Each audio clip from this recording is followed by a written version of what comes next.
So what's up mga katropa, kamusta? Magandang araw po sa inyo. At ano pong balita? Ngayong araw na to ay December 14, yun lang. Wala lang mga katropa. Hindi. Ngayong araw na to ay pag-prepare na ako kasi nga babakasyon tayo.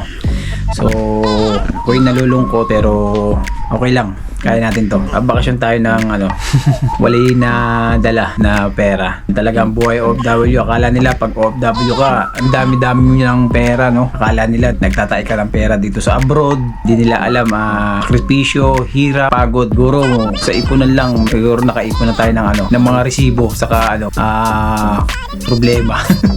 Ayun, napatawa ko lang kayo. So, yun lang mga katropa. Pero totoo yan. Real talk yan mga katropa.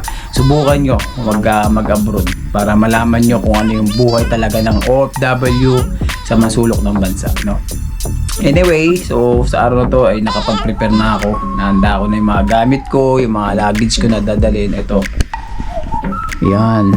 Hinanda ko na siya mga katropa. At para mamaya hindi na ako crush, no? Anyway, kasi nalulungkot lang ako kasi hindi ko kasama si Ivana magbakasyon. Kasi hindi pa siya pwedeng magbakasyon. Bago lang siya sa company niya. Inshallah, next year bakasyon kami parehas. Hindi na importante kung ano yung madadala naming pera. Importante makasama mo yung pamilya mo. Tayo naman yung pera. So ayan, maraming salamat mga katropa sa araw to. Yun lang at samahan nyo ako sa aking pagbakasyon 2025.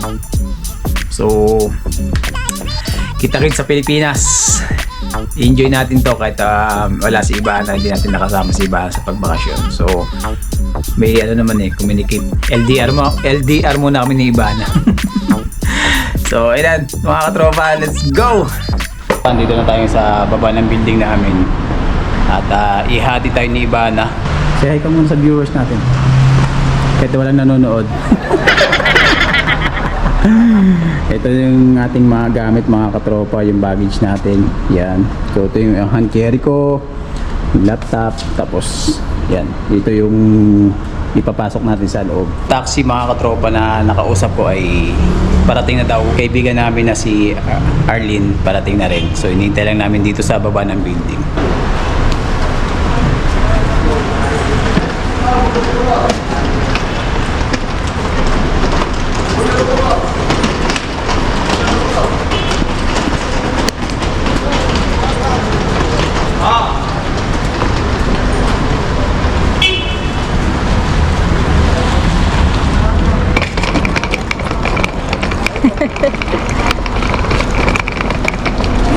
Si Baby Arlene. Kasya ba? Bigat.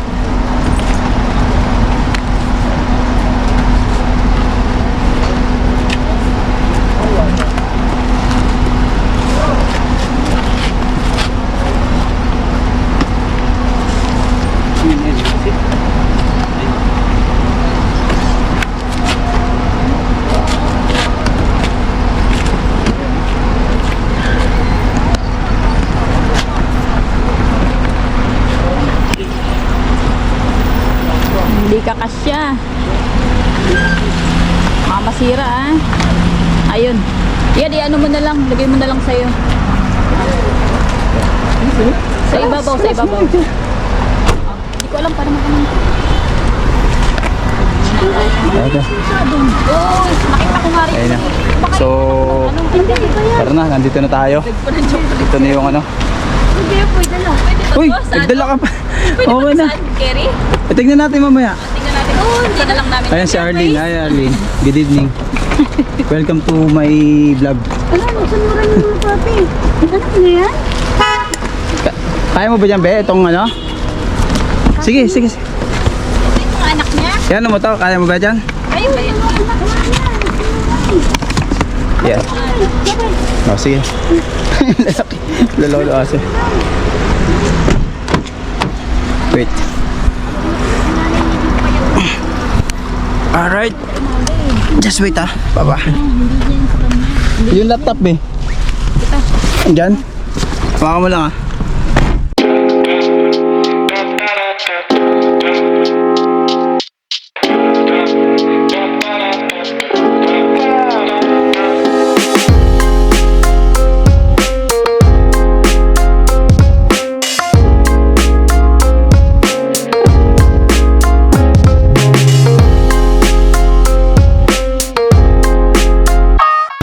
sakto lang pala siya. Is 22 kilo siya. 22 this one. Thank you, bro. How much? 2 KD. So 1 KD, 1 KD. Yan. Pinatimbang natin siya doon.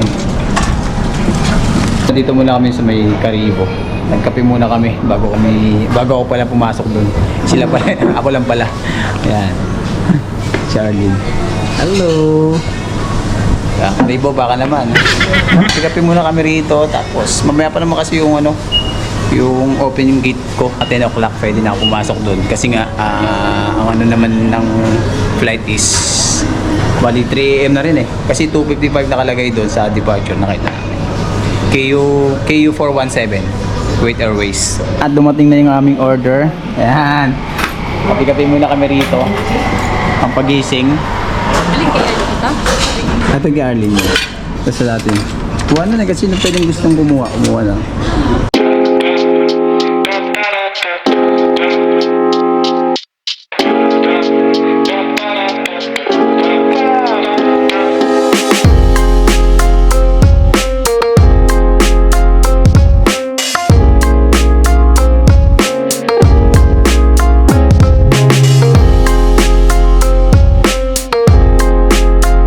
Tayo sa may gate ng Kuwait Airways.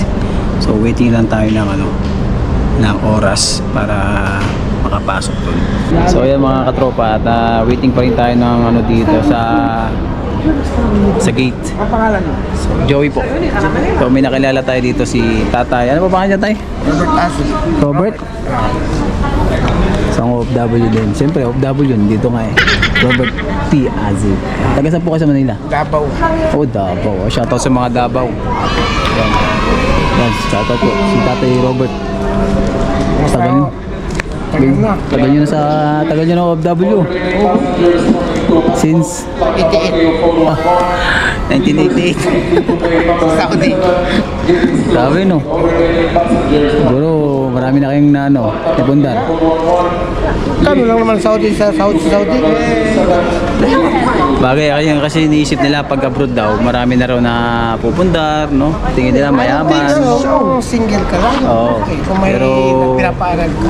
yeah, pag may mga Marami kang dreams din sa anak mo. Oo po. Ilan Tama, pang tama. tumatagal dito yung mga bata. Oo. Cellphone dito. Oo. Kailangan. Kaya dapat di muna talaga okay na yun. Siguro napag-aral nyo ng mga anak nyo. 4 sila, 3. Tapos na yung 3. Oh, yun ang magandang Isang nurse, isang IT, isang marketing. Pwede na magpahinga. Yung isa, yung bunso ko, Isa pa, may nag-aaral pa. pinaparal ko, nag-stop, nag-asawa. Yun lang. Pero, Hirap talaga. mag-aral ulit.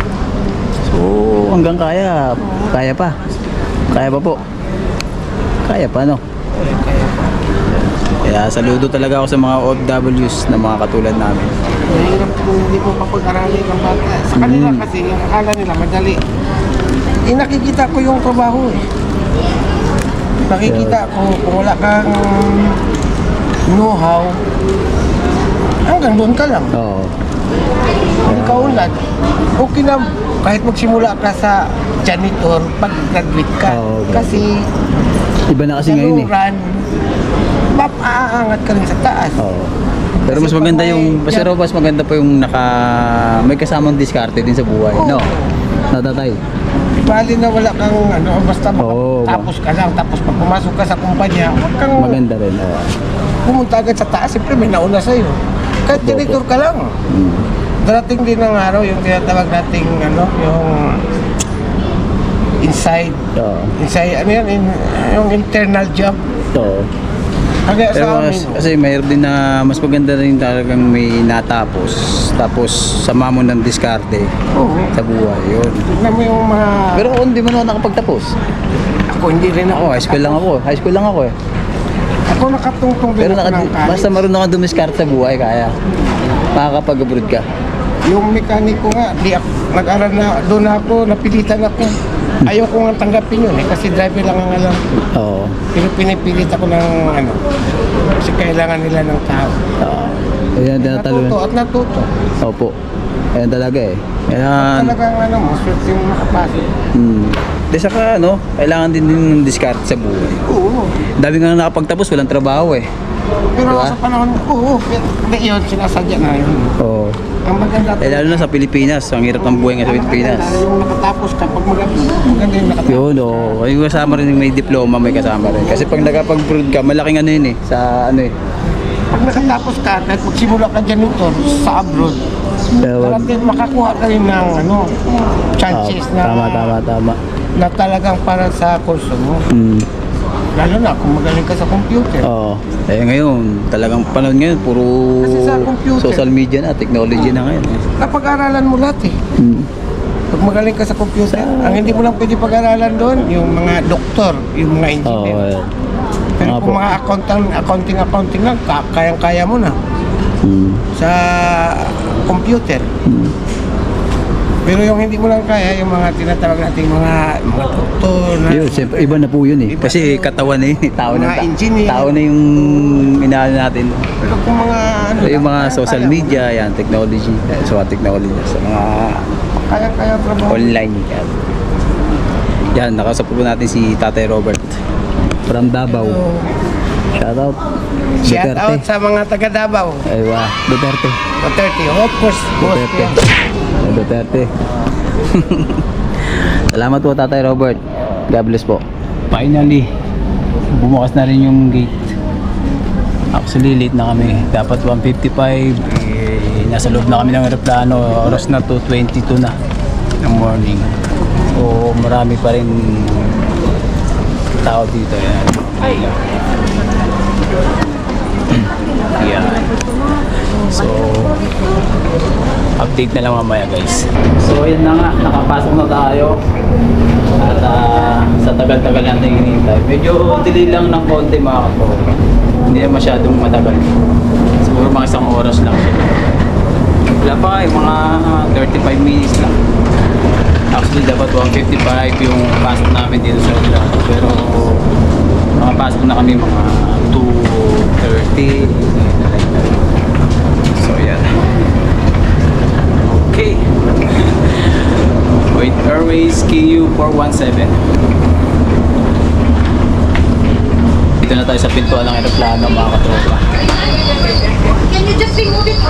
Remove your boarding card from your passport. Thank you. Thank you.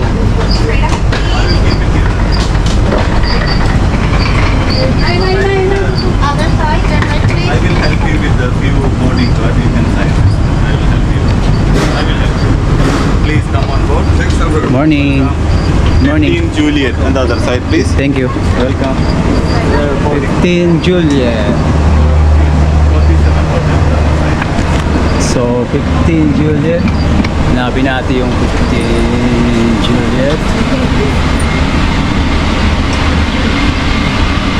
So, alright. Ito pa yata sa dulo. 15K. So, medyo traffic lang. Kakapalit tayo ng seat natin. Ito na yata. Malapit na lang dito. 15J. Easy. 15J?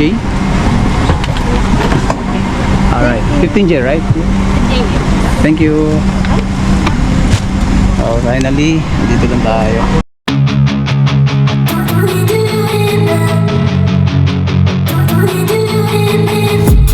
I've been dreaming on in my head like I've seen it. A life worth living is a life with meaning. I'll do what I love till my heart stops beating. I'm feeding this demon.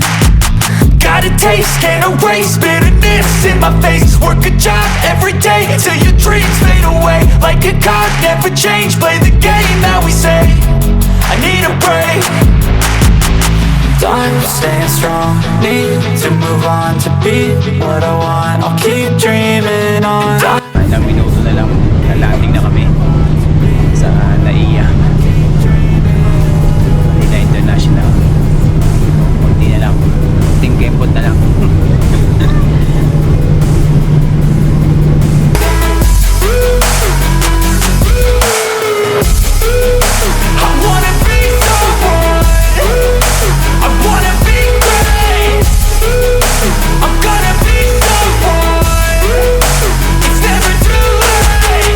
game face on when I chase like that. Yeah, I play so strong. So yan nga mga katropa, touchdown Philippines. Welcome to the Philippines na. Ay sir. Palabas na tayo ng aeroplano. Thank you, bye-bye. Oo, no problem. Oo, no problem. Message mo ako. Thank you, bye-bye. Thank you, thank you, thank you. Thank you, bye-bye.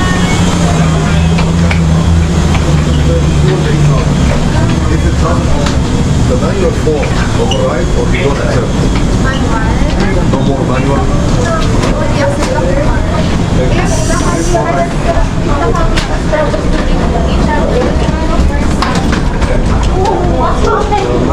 Right. Okay ka lang, Henry? Okay ka lang? So yan. Nakita tayo.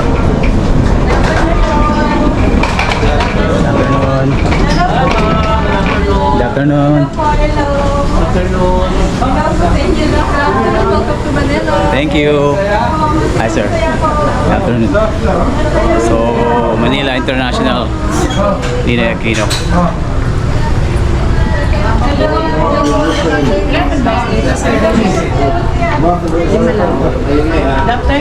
Afternoon. Thank you. Kindly check your name here, please. So, Manila. Touchdown. Tapos na tayo sa immigration. Kukunin natin yung luggage natin dito. Kuwait Airways 417. Wait pa tayo ng konti ng oras para makuha po natin yung bagay.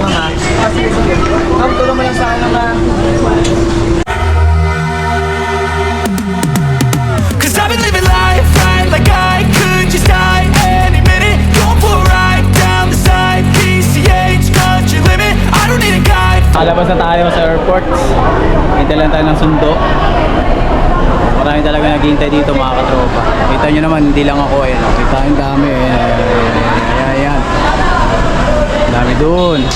So, papunta na doon dito yung kapatid ko na susundo sa atin. Hindi talagang ano, dami oh. Alaman mo talaga nasa Pilipinas ka na talaga. Ito na yung hamon. Pag nagsundo kayo, talagang sobrang dami. Grabe.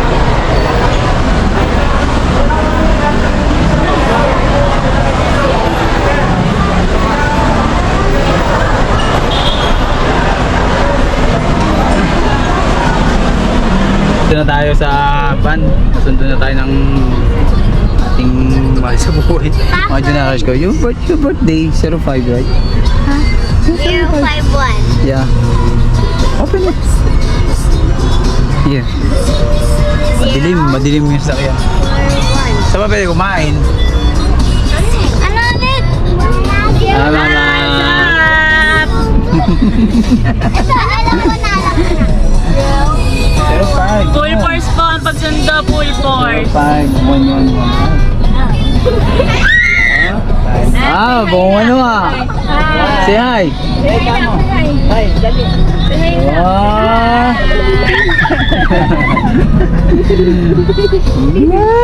Ano na? Angas ah. Hi. Kulit ka? Ha? Kulit ka? Gutom na ikaw? Ate, slowly. Hello. Finish muna before you halo-halo. Wait, rice. Ama. Taga lang? Gutom mo na? Hindi na tayo sa biyahe eh. Hindi na kayo sasama. So, kumain muna kami dito sa Chowking.